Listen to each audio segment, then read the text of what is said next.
Nessa terça-feira, às 8h30 da noite, o presidente Jair Bolsonaro apareceu em rede nacional para dar declarações oficiais um tanto quanto polêmicas sobre a forma como o Brasil deveria se comportar nesse começo de surto de Covid-19, né? Que é a doença gerada pelo novo coronavírus que anda circulando e impactando o mundo inteiro. O discurso aconteceu nas rádios e televisões do país em pleno horário nobre e chegou a bater 55,4 pontos de Ibope, atingindo um público de mais de 11 milhões de pessoas só na cidade de São Paulo. Para você ter uma ideia, foi uma audiência similar a um clima de final de Copa do Mundo, o que significa que muitos brasileiros foram atingidos pelas palavras do presidente e por isso é importantíssimo que a gente faça aqui uma análise desse seu pronunciamento. Então bora analisar com calma e discutir trecho por trecho dos pontos que foram levantados pelo Jair e ver o que faz sentido, o que não faz sentido e o que nós podemos fazer em relação a isso, beleza? Então vamos embora. Boa noite. Desde quando resgatamos nossos irmãos em Wuhan, na China, numa operação coordenada pelos Ministérios da Defesa e Relações Exteriores, surgiu para nós o sinal amarelo. Começamos a nos preparar para enfrentar o coronavírus, pois sabíamos que mais cedo ou mais tarde ele chegaria ao Brasil.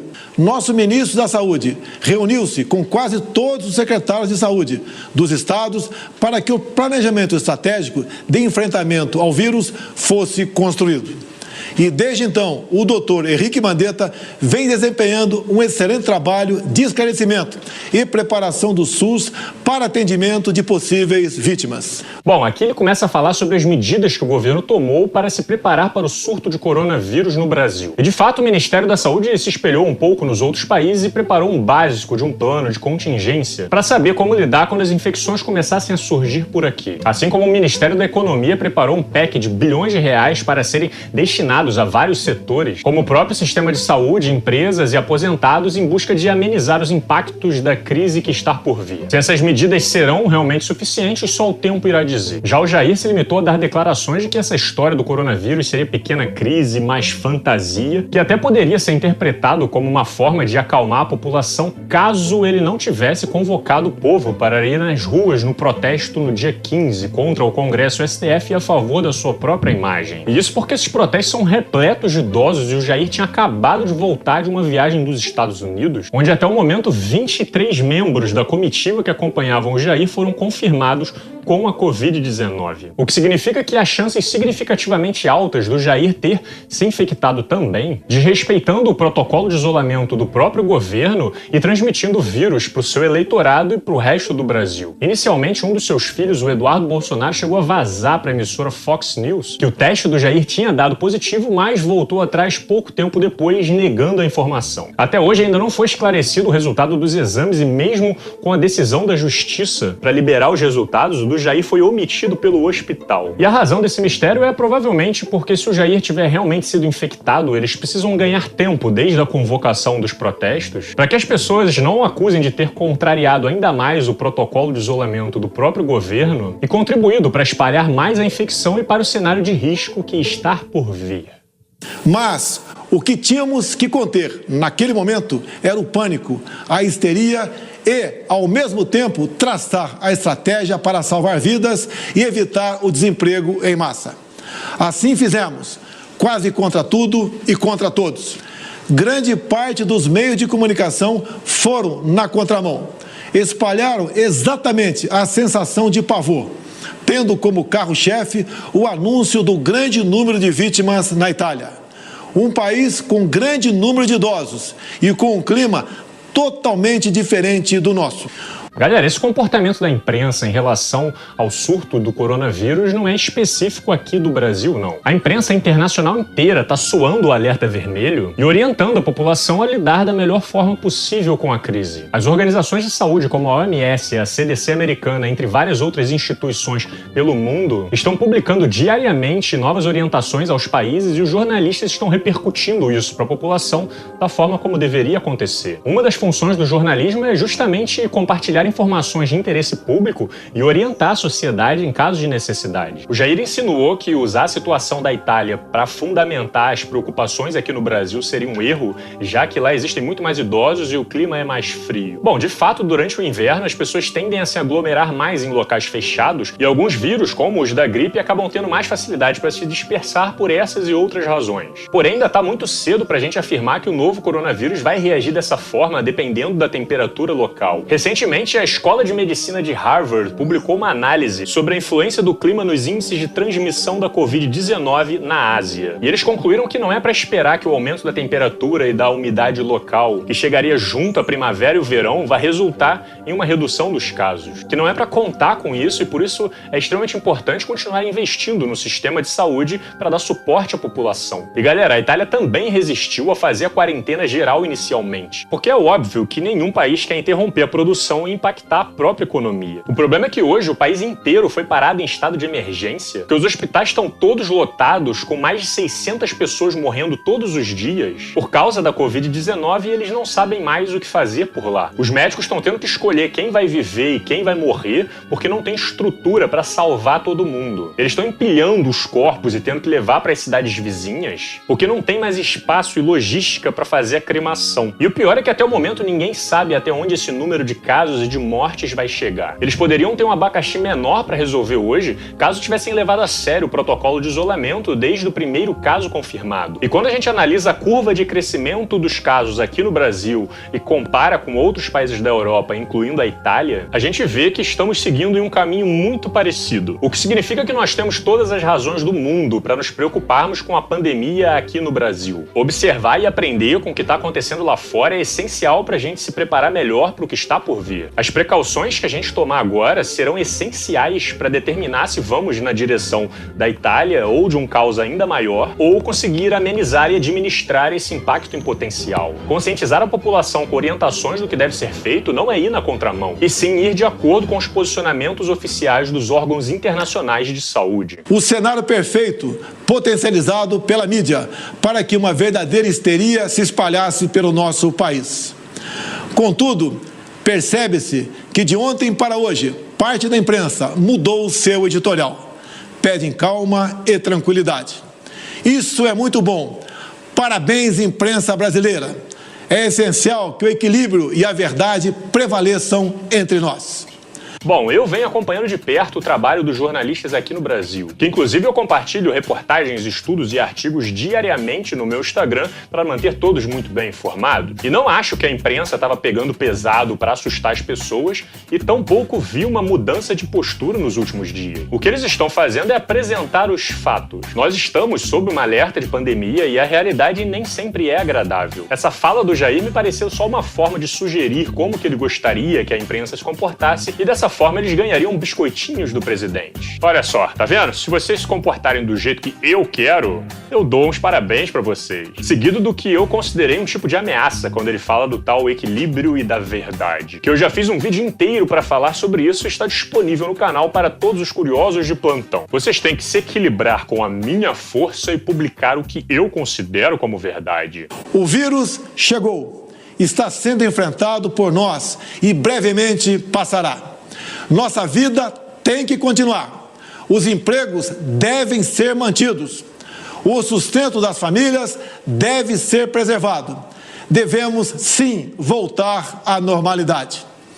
Algumas poucas autoridades, estaduais e municipais, devem abandonar o conceito de terra arrasada, a proibição de transportes, o fechamento de comércio e o confinamento em massa. Eu vou deixar aqui na descrição desse vídeo um link para um outro vídeo do Átila Yamarino, que para quem não conhece é especialista no assunto e faz uma das maiores autoridades para falar sobre isso hoje no Brasil. Nesse vídeo ele explica detalhadamente e de forma bem didática, usando números, gráficos, comparando dados de diferentes países, o porquê que o Brasil precisa parar agora, caso a gente queira evitar uma tragédia com a falência do nosso sistema de saúde, e um número que pode chegar na casa dos milhões de mortos nos próximos meses. O Reino Unido chegou a cogitar fazer fazer o que o Jair está propondo, de manter a normalidade e deixar o vírus circular, até que uma equipe forte de cientistas apresentou os dados fazendo uma previsão do que aconteceria caso eles agissem dessa forma. E os números mostraram que o preço a se pagar seria extremamente alto, o que fez com que eles mudassem a postura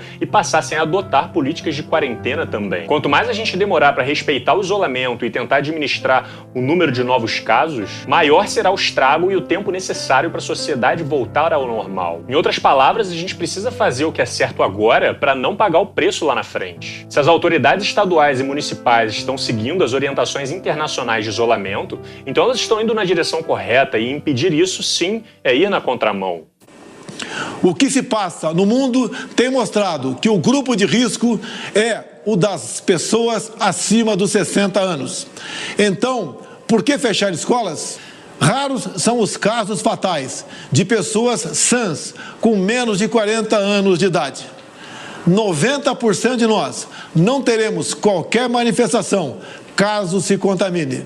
Devemos sim ter extrema preocupação em não transmitir o vírus para os outros, em especial aos nossos queridos pais e avós, respeitando as orientações do Ministério da Saúde. Bom, existem alguns problemas nessa afirmação. O primeiro é que ele basicamente está dizendo que a normalidade nesse momento é mais importante do que a vida de centenas de milhares, se não de milhões de idosos. Familiares que vão ser deixados para morrer sozinhos, sem atendimentos, com problemas respiratórios, porque não existe mais suporte para que eles sejam tratados. E o segundo problema é que o fato de serem raros os casos de morte abaixo dos 40 anos não quer dizer que os jovens não adoeçam pela doença também. A CDC disponibilizou um gráfico com os dados iniciais do surto lá nos Estados Unidos, com a relação do número de hospitalizações e mortes com a idade dos pacientes. E nesse gráfico está bem claro que, apesar do número de mortes ser bem baixo de acordo com a juventude, o que não quer dizer que não aconteça, e essa semana mesmo morreu uma menina saudável de 21 anos por infecção de corona, o índice de hospitalizações se mantém sempre muito alto. E como o maior problema do surto de coronavírus é justamente a saturação do sistema de saúde, liberar a circulação dos jovens vai contribuir muito para o cenário que a gente precisa evitar a todo custo. Para ser mais específico, 38% das pessoas hospitalizadas lá nos Estados Unidos por surto de corona possuem entre 20 e 54 anos de idade. E se chegar um jovem precisando muito dos equipamentos, ele tenderá a ganhar preferência no lugar dos idosos, que em muitos casos serão deixados para morrer. No meu caso particular, pelo meu histórico de atleta, caso fosse contaminado pelo vírus, não precisaria me preocupar.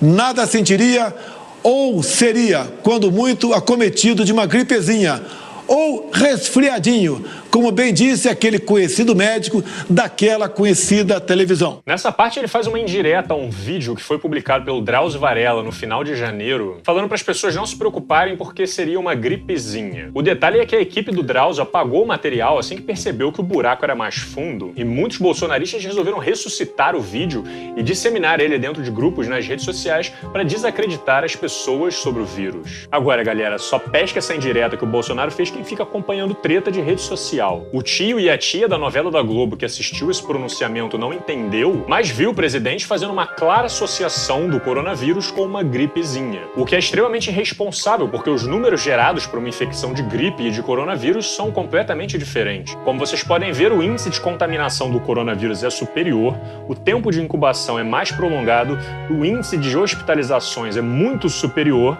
assim como os casos de morte, que podem até não ser muito altos, ficando ali entre 1 a 3,5%, mas como a gente tem um número muito superior de pessoas sendo infectadas, isso também acaba resultando em um número maior de mortes. Então é bom que fique bem claro que o comportamento do coronavírus na população é bem diferente e muito mais preocupante que uma gripezinha, como insinuou o presidente. Enquanto estou falando, o mundo busca um tratamento para a doença.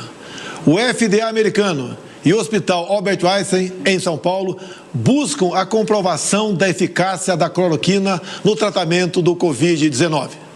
Nosso governo tem recebido notícias positivas sobre esse remédio fabricado no Brasil, largamente utilizado no combate à malária, ao lúpus e à artrite. A substância cloroquina tem recebido holofotes mundiais mesmo, com a possibilidade de ser usada como medicamento para combater a Covid-19. Como Jair disse, é um medicamento que já é utilizado muito bem para combater malária, lúpus e artrite. Só é importante enfatizar que nós ainda não temos resultados conclusivos sobre o assunto. A OMS até deu início a um processo de teste de emergência com os 4 tratamentos mais promissores para combater o corona, e a cloroquina é um deles. O Jair ordenou o aumento da produção do medicamento, mas como ele ainda não foi aprovado para uso no caso da Covid-19, é bom a gente manter os pés no chão e aguardar os resultados dos experimentos. Eu vou deixar aqui uns textos da revista Questão de Ciência levantando críticas bastante pertinentes em relação à trajetória e os testes feitos com a cloroquina até o momento. Esse tipo de declaração feita por um chefe de Estado que tem um poder de influência na população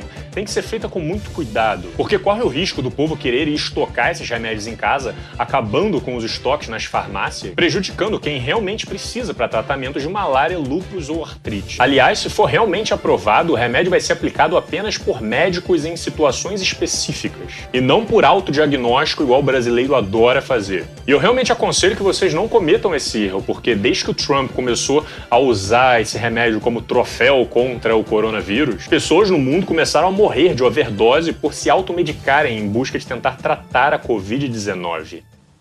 Acredito em Deus, que capacitará cientistas e pesquisadores do Brasil e do mundo na cura dessa doença. Falando desse jeito, até parece que o investimento em ciência e pesquisa tem sido uma prioridade do governo ultimamente. Para quem não está acompanhando, a ciência no Brasil vem recebendo cortes e mais cortes de verbas ao longo dos últimos anos. Além de colocarem um presidente orgulhosamente criacionista para administrar a CAPES, essa semana já anunciaram um novo corte de bolsas que dessa vez vai atingir até cursos considerados de excelência no nosso país. O que significa que cada vez menos gente vai conseguir estudar e manter as suas pesquisas funcionando no Brasil. Lembrando que os cientistas brasileiros fizeram um trabalho espetacular durante o surto de Zika vírus e de microcefalia aqui no Brasil, como eu bem expliquei nestes vídeos aqui. E por isso temos total competência para lidar com o coronavírus também. Porém, com o governo sucateando o nosso sistema de pesquisas aqui do Brasil, vai chegar um momento em que nós não vamos mais ser capazes de solucionar os nossos próprios problemas e precisaremos depender da ajuda dos cientistas que são valorizados lá fora. Bom, e daqui pra frente ele vai agradecendo os funcionários de saúde enquanto finaliza o discurso. E eu vou finalizar aqui também, mas não sem antes fazer uma última observação. Lembrem-se sempre que não é só o Brasil que está passando por isso. A gente está enfrentando uma pandemia séria que faz com que todos nós temos que sair da nossa zona de conforto e nos adaptar às mudanças necessárias em busca de salvar o máximo possível de vidas. A economia vai sofrer por um tempo e a gente vai demorar para se recuperar,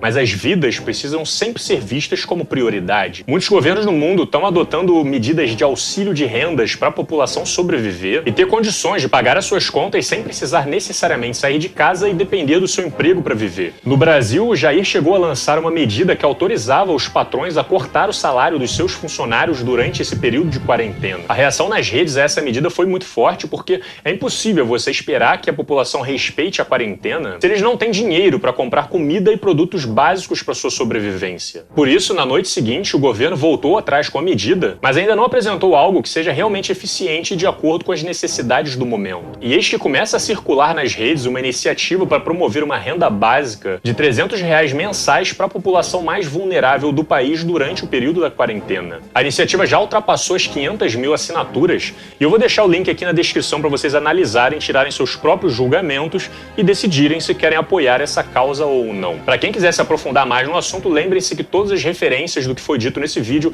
estarão aqui no primeiro comentário fixo do YouTube. O canal do Slow funciona graças ao apoio financeiro de vocês. Se você quiser apoiar essa iniciativa com qualquer valor, será muito bem-vindo. Lembrem-se que eu estou compartilhando notícias e opiniões nas minhas outras redes diariamente com vocês. Deixe seu like e comente aí o que você acha dessa situação. Se inscreva no canal para receber os próximos vídeos que agora serão semanais. Nós nos vemos em breve e um grande abraço!